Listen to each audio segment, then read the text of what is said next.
What we do here is go back. Yeah, good mate. Thanks for having me. Who went the hardest in the celebrations? Can't say myself, can I? You sort of almost got to tell yourself that you're a big game player or a big finals player. And so somehow I thought, well, just because I play well as a 13-year-old, I have to play well in the grand final. Me and Cogs are a couple of good WA boys, and we do get a bit affectionate with each other, always giving each other kisses and stuff. Nah, not really, just, a manly kiss on the cheek every now and then. G'day guys, welcome back to the Bray and Ethan podcast. A week hiatus and we are back for episode 96, of course, powered by Skinbro for 2023 and Hat Locker as well. You can use code Bray and Ethan20 for 20% off across both stores, Ethan. You can. And I was saying off air, missing a week, it feels like a month. I hate doing it. We only do it if there's literally no, solution. Yep. So, yeah, we are here. We were meant to have this guest earlier in the year, but I'm very glad we waited because he has been a shining light in, I guess, the AFL as a whole towards the end of the year. And first Docker in the studio since Sam Switkowski came in last off-season. So the off-season's probably felt like a long time between Dockers for us. And he's hoping to finish the year off with a flag at Peel. Tommy Emmett, welcome.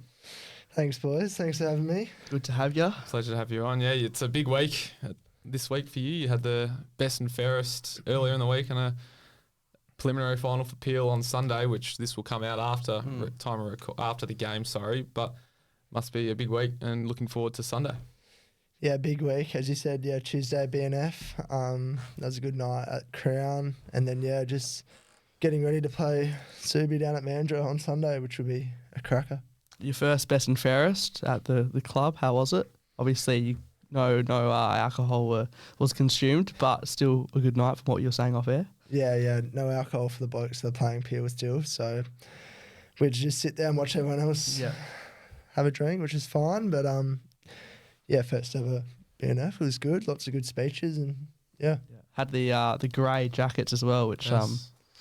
I guess a bit different. It was probably off season for I guess half the group, so they've stuck around from what I've seen. Probably the best and fairest played a big part in that. So I guess they're doing the nice thing and waiting till the whole season's over before going on holidays. Is that what they're doing? Not just ducking off before the rest of the boys are still playing? Yeah. So you got to stay around for the BNF. It was going to be in early October, so they brought it forward, which is good for all the boys who want to go away and want to go overseas. So a lot of them I know flew out the next day to go travel. Yeah. For sure. Well, your story is a pretty special one today. Take us back to life in South Australia, a big Crows supporter growing up, and if you're happy to touch on it, the cancer and injury battles that you faced. Yeah. So I grew up in Adelaide, played for Sturt when I was younger, got the cut from Sturt when I was about 16. Just my body was, had lots of growing injuries. So I just played for my school, went to Pembroke, played school footy there in year 10, 11, 12 in the first. And then, after that was done, went back out to Sturt, was trialling, did my Achilles, and, they were just kind of nice enough to keep me on and played at Sturt and then obviously ended up here. So, obviously had a few injuries along the way, but, You must have built a heap of resilience from all of those battles. Yeah, obviously. Some people know about like the cancer and stuff and all of that, but it gives you a good perspective on things, and I wouldn't be the person I am without having those challenges. So I'm grateful that I'm out the other side and grateful to be playing footy. Yeah. So was footy like always a thing that you wanted to do, or was it more of a hobby?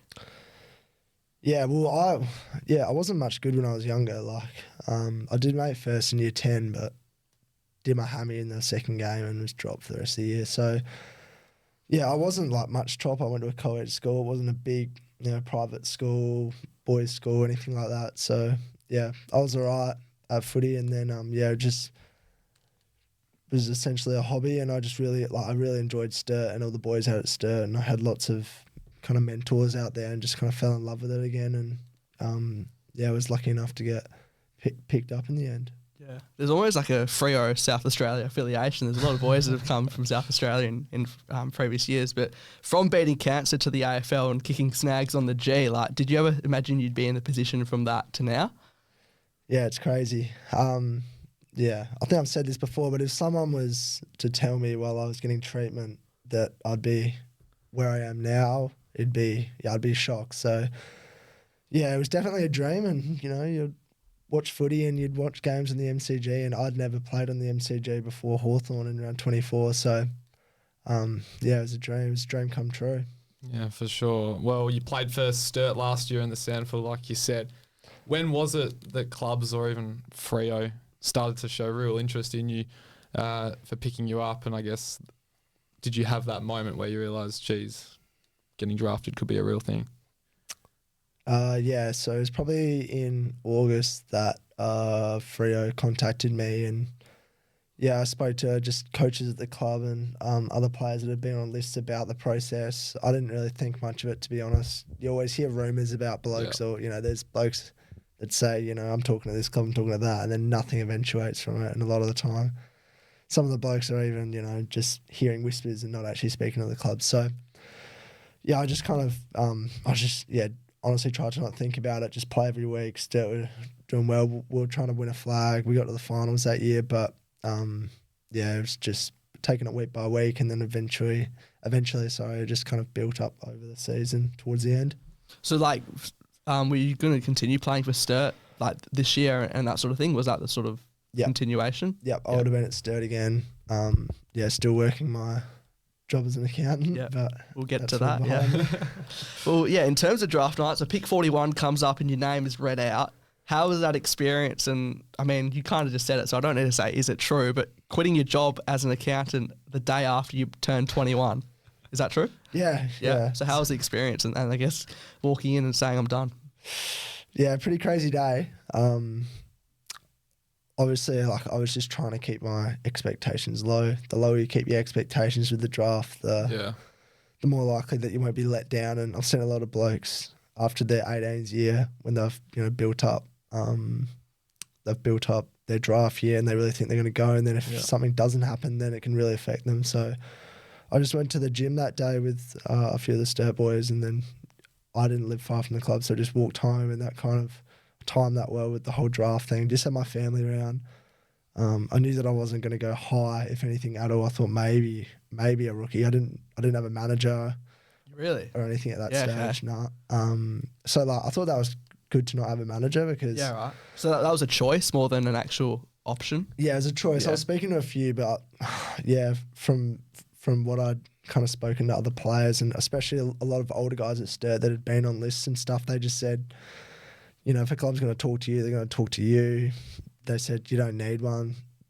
Managers don't help you get drafted. I'm with someone now, but just at the time I thought, I'll just leave it, and that probably helped keep expectations low as well. So yeah, when the Freo picks were coming around the 40s, I was ironing my shirts to go to work the next day. And then the picks came around, so me and my family just sat down on the couch, and and then when my name got read out, it was crazy. Phone would have been blowing up. Yeah, it's pretty cool. So was it just Freo that was, I guess, interested in you, or? No, it was two others, but Freo was probably. But you had more confidence from Freo, yeah, seeing them come up and And potentially have your so name did on you it. just call the boss up and say I'm done the next day for the accountant job? Yeah. Or? He sent me a text. It was like it was quite a big firm, so I was working under like a specific director, and then he obviously saw that I'd been picked up, so he sent congratulations, and I said, yeah, easy, I'll be in tomorrow. So I kind of went in, and I think he probably won't listen to this, but I think Careful what you say. I think that he probably thought I was going to stick around for the day and really finish some stuff off. But I pretty much went in and I said, mate, I've got to pack my bags. I'm going to WA the next day. So just went in there, handed over the jobs I was working on, gave my laptop back, and put the calculator aside. That's crazy. Well, go back to that first day back here in WA. Your first impressions, I guess, of Freo as a footy club. I guess before you got picked up and I guess we're in contact with him? Obviously, you're an SA boy. Big rivalry over there. We were talking off air. And then coming over here into Freo, what was sort of, I guess, your expectations before and then the reality of what it's like now to be inside of the four walls at Freo? Did you know much about the club? Yeah. Like, Freo? Yeah, I didn't really know too much. Obviously, a two-team town, and I've always liked. I bought a Freo cap when I went to. I was in Melbourne in 2013 for the. Yeah, I think I was because I've got family over there, and then I just bought a cap of theirs, so I still had that sitting around at home. So when I got picked up and my mates came over, we grabbed the hat and got a photo with that. But I didn't know much about Freo. I'd never been to Perth. From Adelaide, obviously, and I didn't really know much about it. I've got some like very distant family over here, but didn't really know anyone, and didn't have really any expectations about the club. But it was amazing when I came over. Was there a player that you were like, I can't wait to meet him? That was already on the list. Yeah. Well, Nat Fyfe. Like, obviously, you watch him as a young kid through, his really successful on-field football years. To me, him was cool. But, Michael Frederick, he's an SA boy. I'd played school footy against him. I was keen to see him, and I was actually put with him and Josh Tracy for my first month there. So I lived with them. Yeah. And just probably the last question to do with the accountant stuff, but when like now, so because obviously there's a big emphasis put on players doing stuff off the field. So is that something you're still doing here in Perth, or I know it's your first year, so obviously just trying to play footy, but off the field, is that still something you're focusing on? Yeah, because I've kind of had 18 months worth of work experience. I thought, I've kind of got 18 months worth of experience. I don't need to go into a firm for my day off and stuff. Yeah. So I've just been doing a little bit of extra study and just stuff like that. But next year I'll probably look into just getting more work experience, I think, in small businesses and stuff in that regard. Yeah. And did you feel like any extra pressure being, I guess, a slightly older player? I hate to use the term like mature age because obviously 21, but to like perform straight away, or maybe even the opposite, being a later pick, like maybe given an extra bit of extra time in that sense. Yeah, I guess people say that because you're a mature pick, you're like obviously physically more developed, and they probably do put a time frame of this player's going to need less time to play AFL football, but at the same time, I'd missed so much footy when I was younger, and I had so many things to work on in my game that I didn't really feel too many expectations. I had expectations of myself to play good football, but externally didn't have that much. Yeah. Two questions that are, I guess, sort of similar. Is there anything that's surprised you about being an AFL player lifestyle-wise? Like, obviously you got all the media training and then plus like, your day-to-day life. Any surprises there so far? Yeah, well, it's a complete lifestyle shift. I talk about this a lot with my housemates and with Heath Chapman, Matt Johnson and Liam Reedy. So me and Liam, both mature age picks. He was a Sparky working full-time. I was an accountant. I was studying full-time and working 3 days a week. So it's just like, it's just such a shift from going from working, getting up, going to the gym, like driving up to the gym at 5:30, doing your workout, going to work, knocking off from work, going to footy, getting home at 7:30 at night, and then trying to like maybe fit some study in, to now like you get up, you go training for however long. Sometimes there's a lot of half days, and then you've pretty much got the whole afternoon to just kind of do what you want. So that time, that spare time has been like a real issue for me, and that's what I've had to work through with the club of filling that up, resting, actually really being purposeful for that with that time, because I've just been kind of jumping from one thing to the other in the last 3 years. Yeah. And you were saying off air, a bit footied out, which I guess everyone would be in your situation. It's a long year while full AFL. So like in a way, like do you still, it's like I guess not desire, but like love of footy when it is your full-time job? Is it like, I imagine it would still be there, but what are your thoughts on that? Yeah, it definitely shifts from like having a massive passion as a fan from when probably before more so of a fan, but to like now pulling back a bit. Yeah, it's a shift when it's your when it's your job, obviously. I remember when I first came to the club, I'd speak to Adam Reed, the forward development coach, and I'd say like, oh, I don't feel like there's like that much, like voice and kind of like, I guess people from amateur clubs and state league clubs that understand like there's just a lot more kind of rah-rah at those levels. Like everyone kind of, they knock off work, they're really excited to go hang out with their mates, while like now you go to training, it's just so much more purposeful. So that's like a big shift just for one example. Yeah. And then I guess the other part there was there a point so far that you have just hit you and you've been like, shit, I'm like an AFL player, I'm living the life. Like, has there been a point in time where you've like, it's just sort of come to you like, yeah, I'm here sort of thing? Yeah. Was that draft night? Was it the first time walking in the club or something? Like, what was it? Hard. It's probably hard for an exact moment, but even like a period in time. Yeah, because I kept my expectations so low about the draft, and then it just happened, and I was on a plane. It did take a while to sink in. I mean, it was like a real sliding doors. I could have been, working that next month, or I could have been somewhere else. So it was just like a complete change. It was probably just the first few months when I was talking to mates that were still working full time, and then I'm saying I'm just sitting here at home, just trained, and so those first few months, probably. Yep. And throughout the year, you kicked some freakish goals in the waffle, so no surprise you were able to hit the scoreboard in the AFL side. What was it like, I guess, grinding your way through the year up here with the standard of the competition pretty strong and like having a long wait for the senior call-up? Yeah. As a Dockers fan, I mean, I was like, is this guy going to get a debut? He's doing well in the waffle. Yeah. Probably were feeling the same, but how was that wait? Yeah, it's good. It's good they make you wait, and obviously you get RFIs and you get feedback every week. So it's just about taking that feedback, working on it, doing your extras, and then going back and saying, I've improved on this, now what's next? Yeah, I don't know about the freakish goals. I kicked 0 goals, 5 in one game. So, it's a lot to do with just getting feedback, trying to improve, and then making sure that when you do get an opportunity, you really grab it with both hands. Yeah, for sure. Well, watching your reaction to JL telling you that you were debuting against Port, it's fair to say that you were as pumped as anyone would be. Was that the feeling all the way through the game, or I guess when did those nerves start to kick in, if you had any? I'm sure you did. Yeah, definitely had nerves. But yeah, because I was just looking forward to it so much throughout the year, I just kind of had visualised the kind of morning and the day and everything so many times. All the boys from the club, they all just said, if there's one piece of advice they could give me, it was just to try and enjoy it. So really tried to enjoy it. I had mum, dad, my little sister and some mates fly over. So yeah, it was good.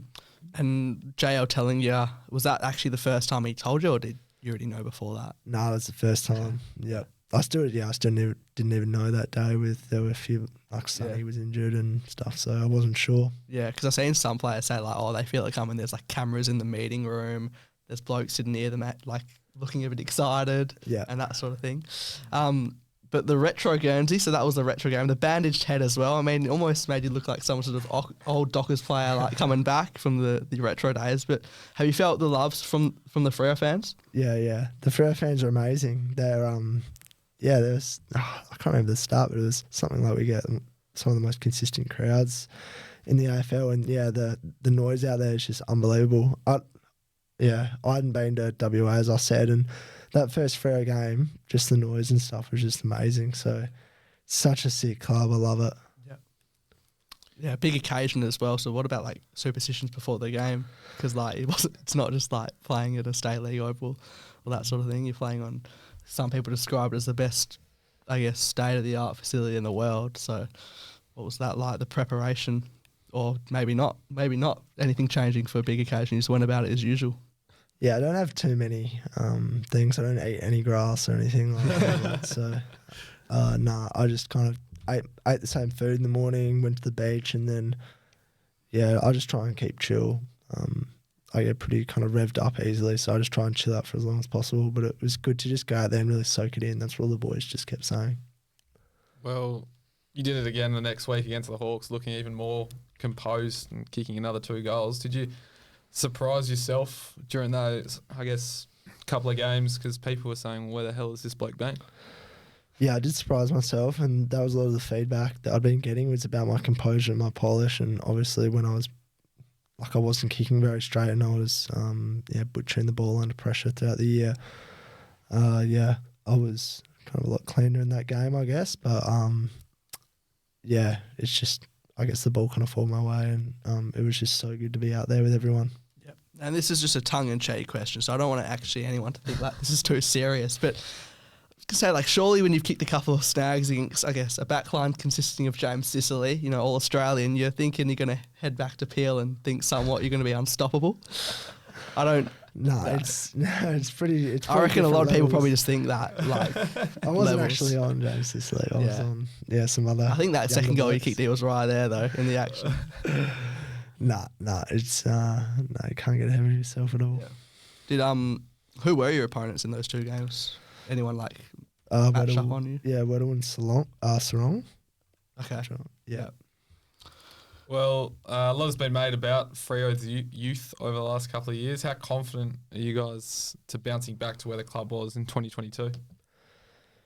Yeah, we're pretty confident. I think that we should be. We've got the squad's going in the right direction. The footy we played in the back half of the year was really, it was coming together. A lot of parts of our game, some parts weren't, but that's what we're working on. And there were lots of changes in the squad when I came at the start of last year in that trade season and draft period. So, I feel like the group's just getting stronger. I've only been there for a year, so I can only comment on what I've experienced. But, I'm pretty optimistic about next year. And you kicked the Sealer against Subi a couple of weeks ago and are versing them on Sunday. Again, this will be out once that game is done. But how much would it mean to you to end the year with a grand final if you were able to win this week and then a flag? Yeah, it'd be huge. The people down at Peel and Mandurah, like, they're just amazing. I understand it'd be so frustrating for some of the players. Like, I've played state league football and I've been in the reserves for 2 years at a state league club. So to see blokes like just come back and just kind of kick you out of your spot would be so frustrating at times. So like, I just have so much respect for those boys down there that they're able to rock up and just still embrace us as if we're there training with them every training, and we're not. That's the end. That's the fact. So, I love it down there, and it'd be so good to bring a premiership back down there. Hopefully, at the end of the year.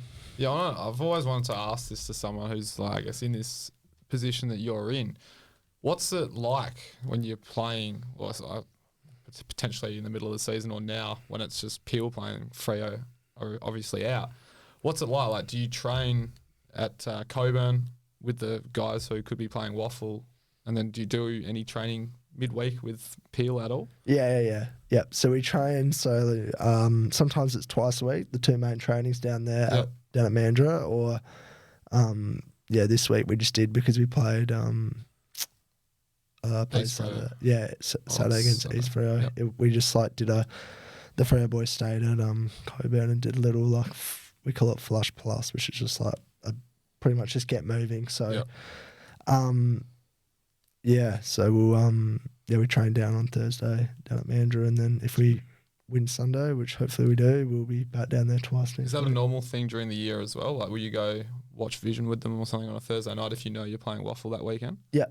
So we go through all the game plan, and obviously we're both on the same page. We use both the same game plan, the same positions, the same coaches go down. Adam Reid, our forward line coach, he goes down to trainings. We've got Brady Gray, who's a player coach down there. So we're all getting the same messages. We watch the same previews, all of that stuff. We're all on the same page. It's one club. Yeah, which is what Clay Hall said. So he's a non-AFL listed player at the moment. Will be in the AFL next year, but that's what he said. Don't jinx him.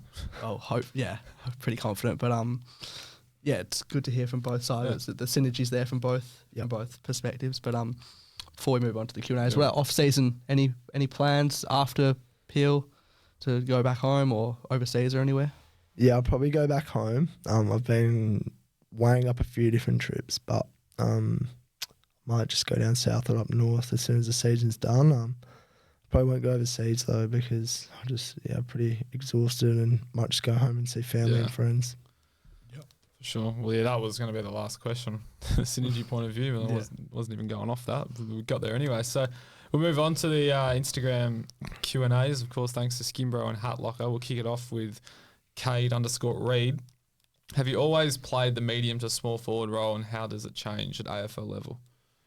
Yeah, it's a good question actually. I think a lot of players, obviously play midfield when they're younger. I guess if you're like considered a good player, they try and put you in the midfield to just get you more of the ball. I had lots of like growing issues and injuries and stuff along those lines. So from under 14s to under probably 16s, I hardly really played. I got shifted to back line, and then I got shifted out of the midfield because it wasn't good enough at club level. Then I got shifted from the half back line because it probably wasn't good enough. And then I was just kind of down forward because, I wasn't playing very good footy. I was inconsistent with injury. So started to get my body right, and then went out to Sturt, played a bit more as like a key for a little bit in the reserves, like a key forward. Obviously undersized, and then to play league footy at Sturt, they were like, mate, you're not big enough, so you're gonna have to learn how to play small forward. So that's what I tried to do. And then the jump from Waffle to AFL is as a medium forward is it's essentially the same. Like, it's obviously harder because it's AFL, but it's the same role, it's the same leading patterns, it's all of that type of stuff. There's nothing changes. That's what they want you to do, is get under Waffle, play a role, so then when you're ready to take the step up, you can just seamlessly fit in. Yep. Another one from Cade, best mates at the club. Can be controversial, but they have said mate, so it's not just one that you have to name. Well, my housemates are all pretty good mates. We do a lot of stuff together, and then Michael Frederick as well, because I live with him. Adelaide boy, we get along really well. Neil Erasmus, Carl Warner. Oh, jeez, he put me under the pump. I miss someone, and then but all those young boys are all pretty close, and even like just because I'm from Adelaide, the older boys, James Aish and stuff. So, A couple of those boys you just named, all big golfers. Are you on the golf course with them as well? No, I'm not. No? Yeah, I'm not on the golf course actually. I've got clubs, but I just don't get out there. I seem to get pretty frustrated at it. So it's definitely something for me to look at next year with Spare time. Yeah, getting stuff right off field. Yeah, they seem to go very early in the morning. I know it's an early start for an AFL player, but they seem to go very early from what I've seen, like maybe on days of training, like before the sun comes up. So yeah, some of them are, they've got golfing addictions. They're an hour before they tee off, they'll be there, getting their warm up and all that. Going on the range to hit 20. Yeah. Freo Hub is the next one. Best nicknames you've gotten? Yeah, back at Sturt, I left all my nicknames at Sturt because, I thought I'd start a new chapter. But I used to get from Nathan Grimer, who was my first coach at Sturt, he played for North Melbourne. Yeah, one day we were like just doing like touch pre-training, and he was like Mad Dog, and then that stuck. So I used to be Mad Dog for 3 years, and then when I was injured, I used to just like eat all these hot dogs up in the stands. So everyone started calling me Glizzy. So I was Glizzy and Mad Dog at Sturt, and then I've just got Temmet over here. Yeah. This is like a general one from people. A lot of people sort of ask the same one, so I thought just like combine it. It's can you describe the feeling of your first goal and I guess first Gatorade shower? Which is better if you had to choose? Oh, probably the Gatorade shower, because we'd actually won that game. But first goal was cool. Yeah, I kind of got a second when I was walking back to just actually take a breath in and actually just realised I've got an opportunity here to do something that I've thought about for so long. So it was awesome to kick it. Freo picks. Kind of covered on. I reckon skip it. Off. Oh, it says plans for the off season. Obviously, just go home, rest up. Yeah. I like training, so I will take we get obviously a deload period, but I'll be keen to do some training, more like alternative training. I used to see a guy in Adelaide, which is like Scott Thompson's involved with it. He used to play for Adelaide. It's more of jiu-jitsu and bodywork stuff, so I'll be keen to do that. And then there's a copper that was out, who was our runner at Stir. He's got his own freakish home gym, and I would go up there and do some cross training with him. He would smash me. Christine, Doc, considering the medical advice you received, what or who were the drivers that got you through your extremely challenging health issues to get to this level? Yeah, obviously my family help a lot. they helped a lot throughout that whole process. But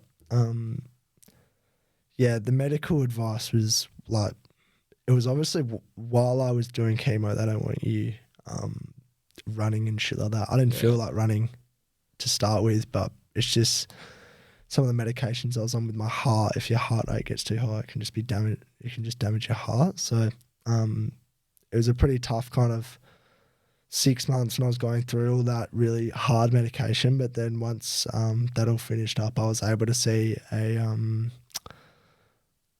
PT that was kind of affiliated with childhood cancer. So I was able to get in start doing walking treadmills. I had to really start from the bottom, do walking treadmills. I was able to do light jog and then build from there. But yeah, going out to school footy training in year 12 with a bald head and trying to run around, I was just like so unfit. So no, it was good to just tick off little things like that and get back out playing footy, because that was the aim at the end of it all. Yep. Appreciate you going through that, explaining that and opening up about that. So next question, K Stewart 13, go-to celebration. If you have one. I'll just probably just give it the one arm, just that one. But yeah, in year 12 I did like the Xavier Dersman thing. Oh, okay. And Dad threatened to make me walk home. But yeah, no, I've toned down the celebrations after Dad gave me that spray. Have you ever pulled out a double cobra? Nah. I don't think I have. Nah. Not my brand. Ross Knight _ you can feel free to answer this however you want. It probably just shows the love, I guess, that we were talking about from the Freo fans before. But how do you feel knowing you're bound for a Brownlow in 2024? I can't remember the last time a forward won a Brownlow, but no, I'm just keen to finish this season up well, hopefully with a flag, and then take some time off to just reset my body and my mind, and then attack 2024 will be good. Last one here from Campbell Squires. I'll just quickly give a shout out to Campbell Squires. Good mate of ours. I don't know he won a flag on the weekend. He did. In a Colts final. So. Robbed of best on what I heard. Okay. But he asked, what have you made of WA as a place settling in? So how have you found it to settle in?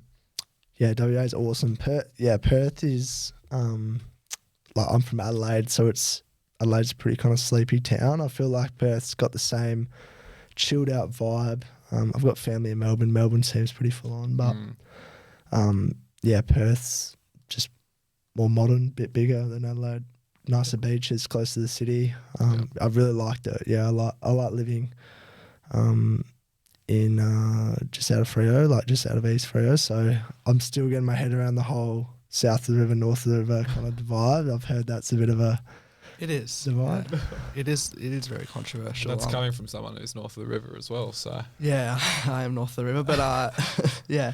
What about like still using Google Maps and that sort of thing to get most places? Or what about like adjusting to suburbs and just driving around, having a nice car at the front, which I saw. So yeah, what about that side of things? Because I can't imagine like going somewhere and like just automatically knowing the suburbs. Like it'd take time for me, I reckon. That was take time. Yeah, no, I use Google Maps to get here. I'm not very good around like this kind of north of the river area, but around Freo I'm not too bad. But yeah, thanks for the compliment on the Subaru. Yeah, thanks for that. Nothing's wrong with the Subaru, Ethan.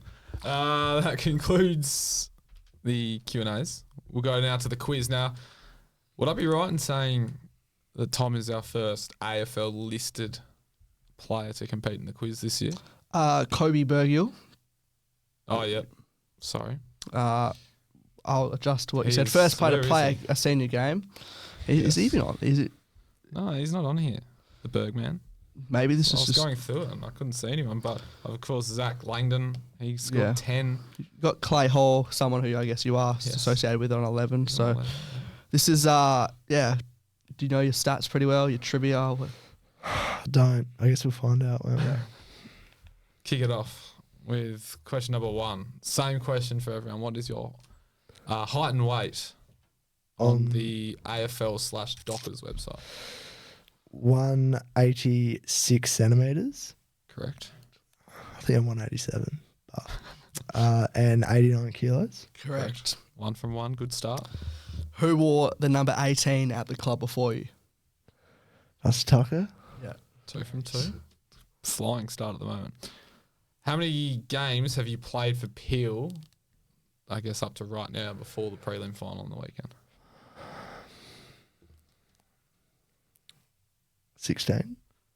Would be 16 on the weekend. You've played 15 to date. So bad. unfortunately, we can't give it to you. So that's 2 from 3. Number 4. Have you taken, this is personally, have you taken more marks or tackles out of these 15 games personally?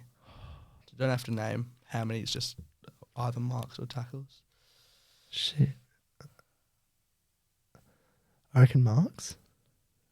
More marks? Yeah, Correct. 53 to 52. Oh, It's very close. 3 from So 4. 3 from 4, yep.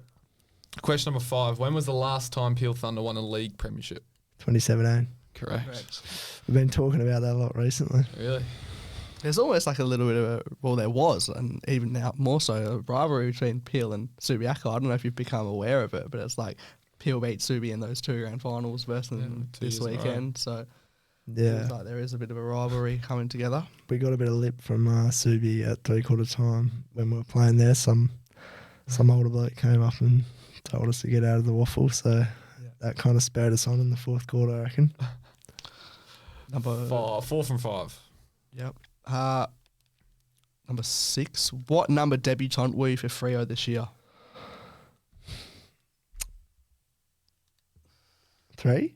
3rd? 4th. I don't actually have who it is before you, but it's apparently according to the website it's 4th. So it'd be what? Jono debuted this year. Oh, that's right. Jono, Carl, and then Milky, Ethan Yeah. Stanley.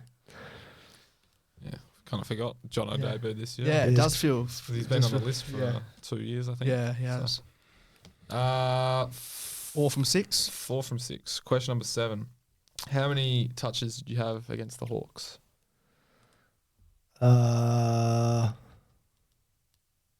15? 17 apparently. It's not bad.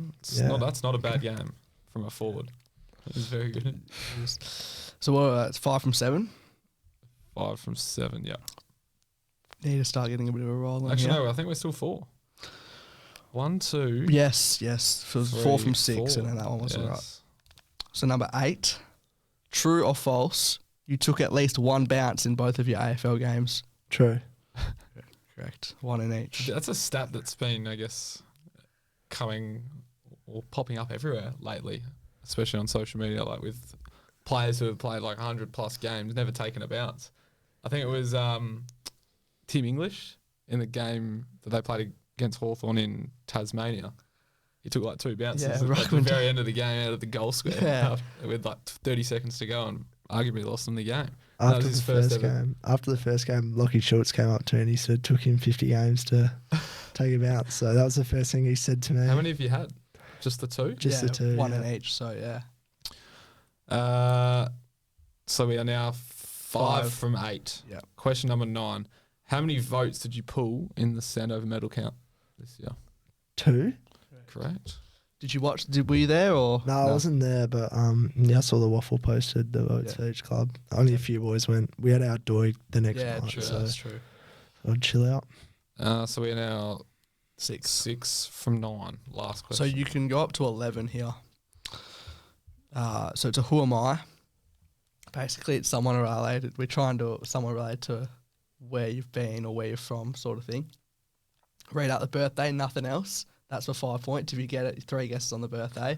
If you don't get it or you want to move on, we just keep moving forward, 1 line at a time. But like the second line is 4 points. Yeah. Third line's 3 points. So yeah, so 3 guesses on the birthday. So is this just someone?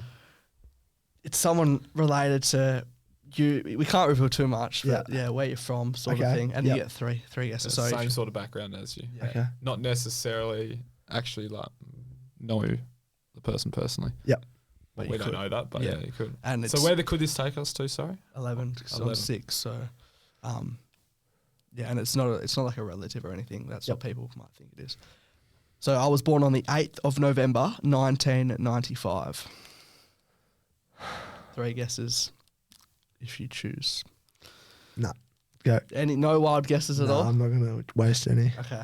Well, okay. Do you get 3 at each So we only do 3 on the birthday. No. So now it's only one guest for the I whole got thing. no idea. All right. I played in an AFL Grand Final at my second club.